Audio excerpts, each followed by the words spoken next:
नमस्कार, स्वागत है आपका पहाड़ प्रभात में। आपके साथ मैं हूं अंजलि भंडारी और रुक करेंगे इस बीच आ रही एक बड़ी खबर की और बड़ी जानकारी आ रही है, वो आपको बता दें।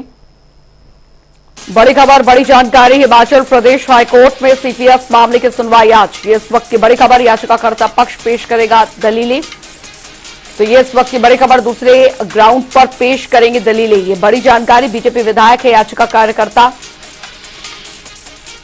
तो दो अलग अलग ग्राउंड पर ये याचिकाएं जो है वो दी गई हैं। सीपीएस नियुक्ति को बताया असंवैधानिक। ये इस वक्त की बड़ी खबर आपको बता रहे हैं।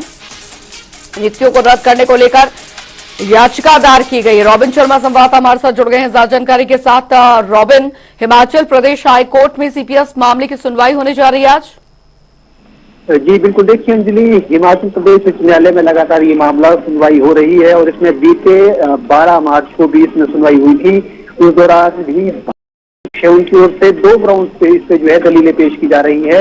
उसमें से एक ग्राउंड पे जो है वो याचिकाकर्ता पक्ष की ओर से अपनी जो दलीलें हैं वो रखी गई माननीय न्यायालय के सामने।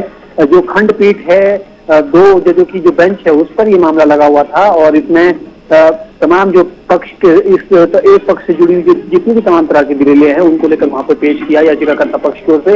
हालांकि आज जो 2 अप्रैल को इसको सुनवाई तब के लिए रखी गई थी और आज इस मामले में सुनवाई होनी है। और बताया जा रहा है कि इसमें जो दूसरे ग्राउंड पर आज जो है वो याचिकाकर्ता पक्ष जो है अपनी जो है दलीलें रखेंगे। अब इसके बाद आने वाले दिनों में देखना होगा कि इसको लेकर अब क्या सरकार की ओर से क्या जवाब जो है सामने आता है और क्या इस पर कौन सी नई तारीख को जो है ये मामला लगता है, क्योंकि अभी जो है ये और लंबा खींचता हुआ दिख रहा है मामला। सीपीएस मामला लगातार हाईकोर्ट में है और लगता है कि आने वाले दिनों में अभी ये और खींचता हुआ हिमाचल प्रदेश उच्च न्यायालय के अंदर दिखेगा। जी बहुत बहुत शुक्रिया रॉबिन शर्मा इस तमाम जानकारी के लिए। तो बड़ी खबर, नियुक्तियों को रद्द करने की याचिका दायर की गई। हिमाचल प्रदेश हाईकोर्ट में सीपीएस मामले की सुनवाई आज होने जा रही है। याचिकाकर्ता पक्ष पेश करेगा अपनी दलीलें। तो दूसरे ग्राउंड पर पेश करेंगे दलीलें। ये इस वक्त की बड़ी खबर आपको बता रहे हैं। उधर आपको बता दें कि पूर्व विधायक चैतन्य शर्मा के पिता राकेश शर्मा और निर्दलीय विधायक आशीष शर्मा के खिलाफ सरकार गिराने का षड्यंत्र रचने के अपराध में दर्ज एफआईआर मामले में नया मोड़ सामने आया है। इस मामले में दोनों आरोपियों ने एफआईआर को रद्द करवाने के लिए बीते कल हाईकोर्ट का दरवाजा खटखटाया। याचिकाकर्ताओं की ओर से वरिष्ठ अधिवक्ता ने अदालत को बताया कि पुलिस ने भ्रष्टाचार निवारण अधिनियम के सेक्शन 7 और 8 के तहत मामला दर्ज किया है, जो कि बिल्कुल गलत है। ऐसे में सरकार ने राजनीतिक कारणों की वजह से इन पर एफआईआर दर्ज की है। तो वहीं इसको लेकर अब उच्च न्यायालय ने सरकार से जवाब मांगा है। उच्च न्यायालय की ओर से सरकार को नोटिस जारी कर दिया गया है और 26 अप्रैल से पहले सरकार को इस मामले में जवाब देना है। बढ़ेंगे आगे। लोकसभा चुनाव का शंखनाद हो गया है और इसी को लेकर मंडी संसदीय क्षेत्र से बीजेपी प्रत्याशी कंगना रनौत ने बैठक आयोजित की। बैठक भीमा काली मंदिर सभागार में की गई। इस दौरान कंगना ने कांग्रेस नेता राहुल गांधी पर जमकर जवाबी हमला बोला। उन्होंने कहा कि राहुल गांधी किस लोकतंत्र की हत्या की बात कर रहे हैं। हम लोकतंत्र में रहकर ही चुनाव लड़ रहे हैं और इसे ही असली लोकतंत्र कहते हैं। वहीं इस दौरान उन्होंने कांग्रेस की राष्ट्रीय प्रवक्ता सुप्रिया श्रीतेन की ओर से उनके ऊपर की गई टिप्पणी पर भी अपनी प्रतिक्रिया दी। कंगना ने कहा कि कांग्रेस नेता सुप्रिया श्रीतेन के बयान पर ज्यादा कुछ कहने की जरूरत नहीं है। साथ ही कंगना रनौत ने हिमाचल में बीजेपी की 4 सीटों पर ऐतिहासिक जीत का दावा किया। लोकतंत्र की हत्या हो रही तो हम किस चीज की तैयारियां कर रहे हैं? फिर लोगों का मन भाना, लोगों से प्रेम का और सहयोग की प्रार्थना करना और उनका आपको सहयोग देना, उनका आप पे विश्वास होना, प्रेम होना, एक तरह से एक उनका आपके साथ अलाइनमेंट होना, क्या वो लोकतंत्र की हत्या है? वो लोकतंत्र की हत्या नहीं है, वही लोकतंत्र है। उनको शायद पता नहीं है लोकतंत्र की डेफिनेशन क्या है। मैंने उसके बारे में बहुत ज़्यादा उसमें बोला है कि हमारा जो मंडी के जो जितने भी लोग हैं, हमारे जो एक्स सीएम जी हैं, इन्होंने भी हमेशा उसकी चर्चा की है कि हम बहुत ज़्यादा हर्ट हैं और इसका जवाब जो है हमारे जो वोटर्स हैं मंडी के वो खुद देंगे और हमें इसका बार बार जवाब देने की जरूरत है। मेरी एक तरह से इंट्रोडक्शन थी। हमारे जो मंडी सरकाघाट एरिया में जो मेरी कॉन्स्टिट्यूएंसी है उसका जो एरिया के जितने भी पदाधिकारी हैं जितने भी कार्यकर्ता हैं उनसे मेरी एक मीटिंग हुई है, इंट्रोडक्शन हुई है और हमारी जो है एक स्ट्रैटेजी भी बन रही है। ठाकुर साहब हमें अब गाइड भी कर रहे हैं कि ये सारा जितना भी फोर्स है, पार्टी का जो फोर्स है उसको कैसे यूटिलाइज करेंगे और अब की बार 4 की 4 जो हिमाचल का नारा है, 4 सीटें हैं, 4 की 4 हम जो है वो 400 पार का जो एक प्रण है, जो लक्ष्य है, उसमें हम कैसे उसको सहयोग करेंगे, उसी के लिए एक स्ट्रेटेजिक मीटिंग है। और मेरी जो है पहली बार मेरी सब पदाधिकारियों से इंट्रोडक्शन हो रही है, तो ये मेरे लिए बहुत ही इम्पोर्टेंट डे है, नीडलेस टू से। उधर बीजेपी प्रत्याशी राजेंद्र राणा सुजानपुर दौरे पर रहे, उस दौरान उनका बीजेपी कार्यकर्ताओं ने भव्य स्वागत किया। तो वहीं राजेंद्र राणा ने मुख्यमंत्री सुखविंदर सिंह सुक्खू पर जमकर हमला बोला। उन्होंने कहा कि मुख्यमंत्री सुक्खू को विधायकों ने ही मुख्यमंत्री बनाया है, लेकिन मुख्यमंत्री ने विधायकों को ही प्रताड़ित करना शुरू कर दिया था। साथ ही उन्होंने कहा कि क्षेत्र में लोगों ने काम करने के लिए मुझे चुना है और लोगों के काम करने के लिए ही मैंने विधायक पद को छोड़ा है और मेरे लिए सुजानपुर की जनता का काम सर्वोपरि है। वहीं उन्होंने अपने संबोधन में कहा कि बीजेपी हाईकमान से टिकट मिलने पर आभार जताया। आंकलन किया, आप मुख्यमंत्री डायरेक्टली चुने गए हैं। हिमाचल प्रदेश के लोगों ने मुख्यमंत्री के नाम वोटें डाली, आप घोषित मुख्यमंत्री नहीं थे। मुख्यमंत्री आपको हमने बनाया, एमएलए जो चुने थे आपने उनको जलील करना शुरू कर दिया। हमारे सुजानपुर के जो काम जाते थे, नोट जाते तो डस्टबिन में डाल दिए जाते थे और जो मेरे सामने अप्रूव होते थे वो बाद में टेलीफोन हो जाता है कि करने नहीं है। भाई लोगों ने मुझे चुना है और लोगों के काम करने हैं। मैंने कहा बधाई की मेरे लिए इंपॉर्टेंट नहीं है, मैं इसको छोड़ता हूं, पर मेरे लिए सुजानपुर की जनता का काम मेरे लिए ज्यादा महत्वपूर्ण है। जो व्यक्ति बाढ़ पंच बन जाता है उसको बोल के देखो कि रिजाइन कर दो, करता है कोई?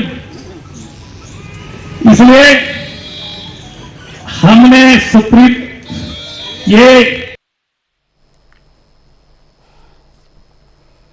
उत्तर प्रदेश कांग्रेस मुख्य प्रवक्ता प्रेम कौशल ने प्रेस कॉन्फ्रेंस की और इस दौरान उन्होंने बागी विधायकों पर जमकर निशाना साधा। उन्होंने कहा यह हिमाचल प्रदेश के लिए दुर्भाग्यपूर्ण राजनीतिक षड्यंत्र रचा गया है। साथ ही उन्होंने कहा कि हिमाचल के लोग ईमानदारी के लिए और सच्ची निष्ठा के लिए जाने जाते हैं। इस घटना से हिमाचल ही नहीं, हिमाचल के लोग भी शर्मसार हुए हैं। वहीं जयराम ठाकुर ने दावा किया कि 4 जून को बीजेपी की 2 सरकारें बनने वाली हैं। इस पर प्रेम कौशल ने प्रतिक्रिया देते हुए कहा कि जयराम ठाकुर को दिव्य स्वप्न देखने की बीमारी है और वे इसी की वजह से दिन दहाड़े मुख्यमंत्री की कुर्सी के सपने लेते रहते हैं।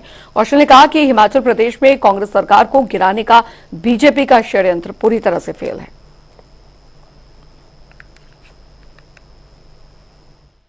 किसी जमाने में थे, अब तो भाजपा ही है।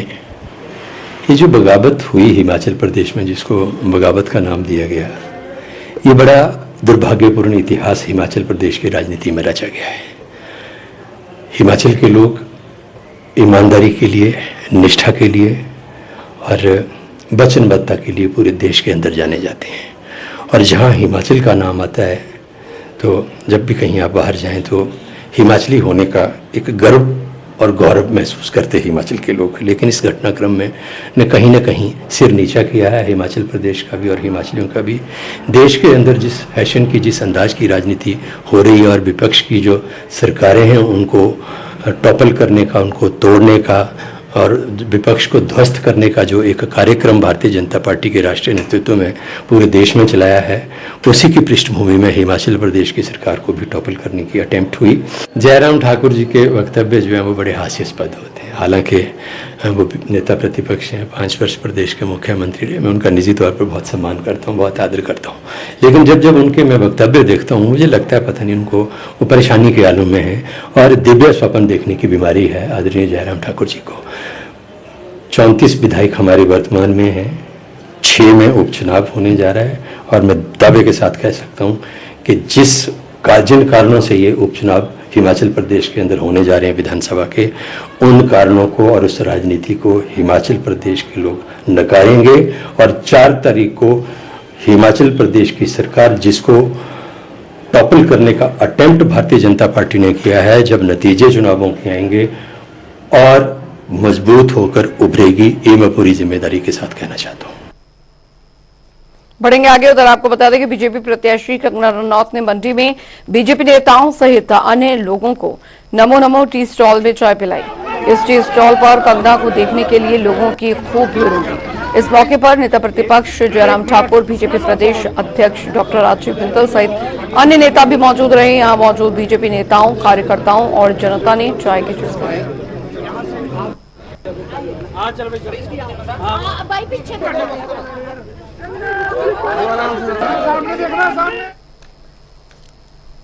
चलिए वक्त हो चला एक छोटे से ब्रेक का, फौरन लौट रहे हैं।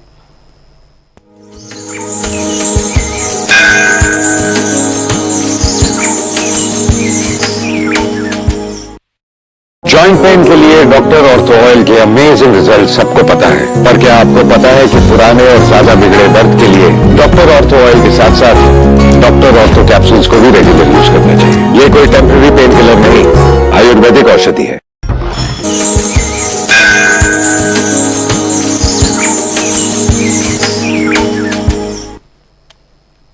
ब्रेक के बाद स्वागत है। खबरों में आगे बढ़ेंगे। बता दें आपको, सुजानपुर मैदान में होली मेले में दरअसल नगर निगम सख्त हो गया है। इसमें खान पान की सामग्री को सही ढंग से रखने के साथ साथ गुणवत्ता युक्त सामग्री न बेचे जाने वालों पर नगर परिषद ने शिकंजा कसा है, जिनमें मेला मैदान में नगर परिषद के कार्यकारी अधिकारी संजय रेहड़ी फड़ी के साथ साथ दुकानदारों को सख्त निर्देश दिए। इस अवसर पर कार्यकारी अधिकारी ने दुकानदारों से अपील करते हुए कहा, अपने अपने व्यापारिक प्रतिष्ठान विशेष रूप से कूड़ा करकट इकट्ठा हो रहा है, इसमें सूखा कूड़ा और गीला कूड़ा दोनों अलग अलग अपनी दुकानों में इकट्ठा करें और कूड़ेदान में ही डालें। हम लोगों ने नगर परिषद की पूरी टीम ने जो है मेला का वो निरीक्षण किया, जिसमें पाया गया कि जो दुकानदार जो स्टॉल लगे हैं खाने पीने के, वो लोग जो है मिक्स कूड़ा जो है वो इकट्ठा कर रहे हैं। तो आज उनको हमने चेतावनी दी और जानकारी दी कि गीला सूखा और कैसे अलग अलग कूड़ा रखना है। तो गीला अलग और सूखा अलग रखने के उनको निर्देश दिए गए और उनको बताया गया कि इसको अलग अलग रखें और अगर भविष्य में ऐसा नहीं करेंगे तो उनके विरुद्ध जो है वो कार्रवाई अमल में लाई जाएगी, उनके लिए चालान किए जाएंगे।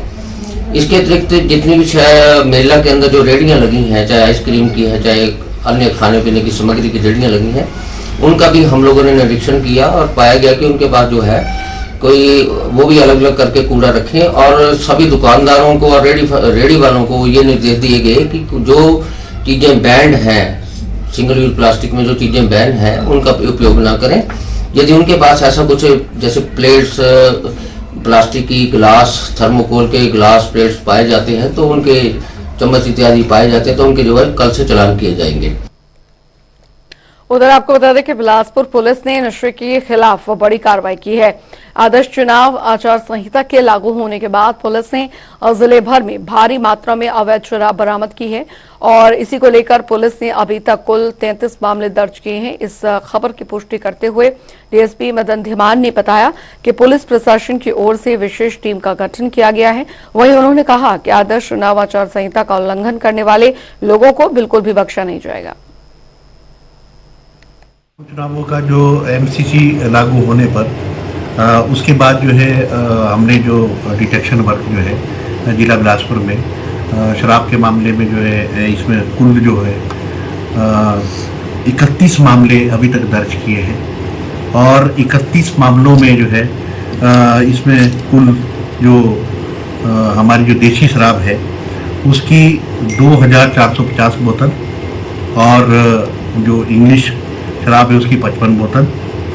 इसके अतिरिक्त 40 लीटर जो है जो लोकल शराब जो निकलती है वो पकड़ी है और इसके साथ ही 5400 लीटर इसमें जो लाहन उसको जो डिस्ट्रॉय किया गया है। कुल तक जो है जिस दिन से एमसीसी लागू हुआ है तब से लेकर अभी तक जो है 31 मामले जिला बिलासपुर में जो है दर्ज किए गए हैं एक्साइज एक्ट के अंतर्गत। सर इसमें लोग पकड़े लोगों के ऊपर जो है ये केस दर्ज किए गए। उधर हिमाचल का मौसम पिछले कुछ दिनों से असामान्य बना हुआ है। बता दें आपको कि बर्फबारी और बारिश के कारण जनजीवन अस्त व्यस्त हो गया है। कई स्थानों पर तो वाहनों की आवाजाही भी ठप है। शिमला मौसम केंद्र के वैज्ञानिक का कहना है कि आने वाले 24 घंटे में भी मौसम का हाल यही रहेगा। उन्होंने कहा है कि हिमाचल के अधिकांश जगहों में उच्च स्थानों पर बर्फबारी और निचले स्थानों पर सामान्य से हैवी बारिश होने की संभावना है और इस दौरान बारिश के साथ साथ ओलावृष्टि होने की भी संभावना है।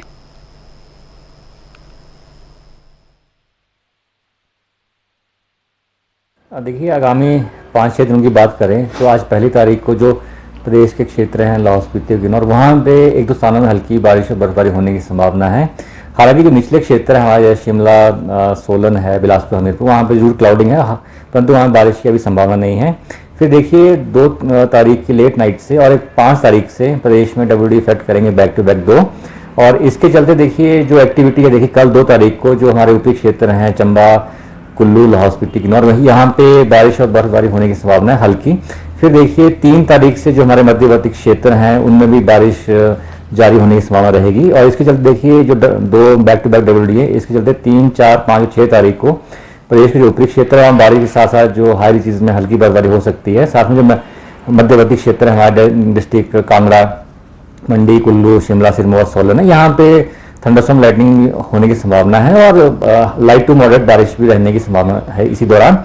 फिर वेदर देखिए 7 तारीख से थोड़ी कमी जरूर आएगी वेदर में। उधर आपको बता दें कि पूर्व विधायक चैतन्य शर्मा के पिता राकेश शर्मा और निर्दलीय विधायक आशीष शर्मा के खिलाफ सरकार गिराने का षड्यंत्र रचने के अपराध में दर्ज FIR मामले में नया मोड़ सामने आया है और इस मामले में दोनों आरोपियों ने FIR को रद्द करवाने के लिए बीते कल हाईकोर्ट का दरवाजा खटखटाया। याचिकाकर्ताओं की ओर से वरिष्ठ अधिवक्ता ने अदालत को बताया कि पुलिस ने भ्रष्टाचार निवारण अधिनियम के सेक्शन 7 और 8 के तहत मामला दर्ज किया है, जो कि बिल्कुल गलत है। ऐसे में सरकार ने राजनीतिक कारणों की वजह से इन पर FIR दर्ज की है। तो वहीं इसको लेकर अब उच्च न्यायालय ने सरकार से जवाब मांगा है। उच्च न्यायालय की ओर से सरकार को नोटिस जारी कर दिया गया है और 26 अप्रैल से पहले सरकार को इस मामले में जवाब देना है।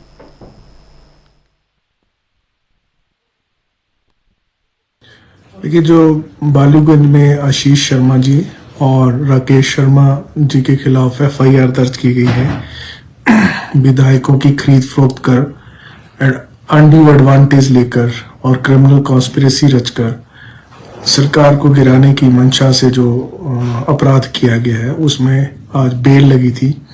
उस बेल में कुछ देर तक बहस हुई तथा फिर माननीय न्यायालय ने कहा कि अभी क्योंकि इन्वेस्टिगेशन अभी प्रिलिमिनरी स्टेज पर है, जिसमें हमने कहा कि अभी इन्वेस्टिगेशन प्रिलिमिनरी स्टेज पर है, राकेश शर्मा को बुलाया गया था परंतु उन्होंने उस तरह से कोऑपरेट नहीं किया जो करना चाहिए था, और वो एक सब रिकॉर्डेड तथ्य है कि क्या क्या बातें उन्होंने कही और इन्वेस्टिगेटिंग ऑफिसर्स को भी धमकाया। ये सारी बातें हमने न्यायालय के ध्यान में लाई, तो न्यायालय ने कहा कि अब इस मामले की सुनवाई 26 को होगी और ये एक्यूज जो है वो इस मामले में इन्वेस्टिगेशन में जब जब भी बुलाए जाएंगे वो इन्वेस्टिगेशन ज्वाइन करेंगे। उधर मंडी लोकसभा सीट से बीजेपी ने कंगना रनौत को उम्मीदवार चुना है। इस बड़ी जिम्मेदारी के बाद धाकड़ एक्ट्रेस कंगना रनौत भीमाकाली मंदिर पहुंची और पूजा अर्चना कर माता का आशीर्वाद भी लिया। इस दौरान कंगना के साथ हिमाचल प्रदेश के नेता प्रतिपक्ष जयराम ठाकुर भी उपस्थित रहे। इस अवसर पर मंदिर परिसर के सदस्यों ने फूलमाला के साथ कंगना का स्वागत किया। एक्ट्रेस ने बीजेपी नेताओं के साथ माता का दर्शन कर उनका आशीर्वाद लिया। इन दिनों एक्ट्रेस और बीजेपी की उम्मीदवार कंगना रनौत चुनावी रैलियों में बिजी हैं। आज कंगना ने हिमाचल प्रदेश के मंडी में भीमाकाली मंदिर में पूजा अर्चना की। उनकी यहां से एक वीडियो भी सामने आई जिसमें वो मां का आशीर्वाद लेते नजर आ रही हैं। यहां कंगना के साथ हिमाचल प्रदेश के पूर्व CM जयराम ठाकुर भी मौजूद रहे। इस दौरान कंगना रनौत ने एक जनसभा में हिस्सा लिया जहां उनका जोरदार स्वागत किया गया। लोगों ने यहां जय श्री राम के नारों के साथ उनका स्वागत किया।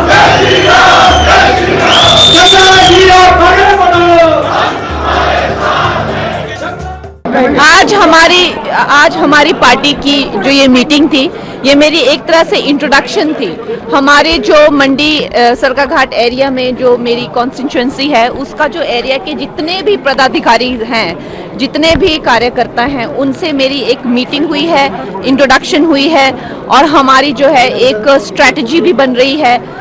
ठाकुर साहब हमें अब गाइड भी कर रहे हैं कि ये सारा जितना भी फोर्स है, पार्टी का जो फोर्स है, उसको कैसे यूटिलाइज करेंगे और अब की बार 4 की 4 जो हिमाचल का नारा है, 4 सीटें हैं, 4 की 4 हम जो है वो 400 पार का जो एक प्रण है, जो लक्ष्य है, उसमें हम कैसे उसको सहयोग करेंगे, उसी के लिए एक स्ट्रेटेजिक मीटिंग है। और मेरी जो है पहली बार मेरी सब पदाधिकारियों से इंट्रोडक्शन हो रही है, तो ये मेरे लिए बहुत ही इम्पोर्टेंट डे है, नीडलेस टू से।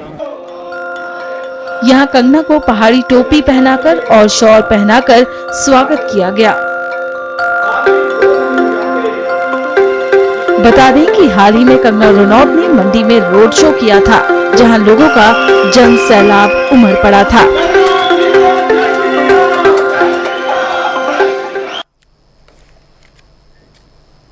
चलिए, पहाड़ प्रभात की खबरों में अभी के लिए फिलहाल इतना ही। वक्त एक छोटे से ब्रेक का।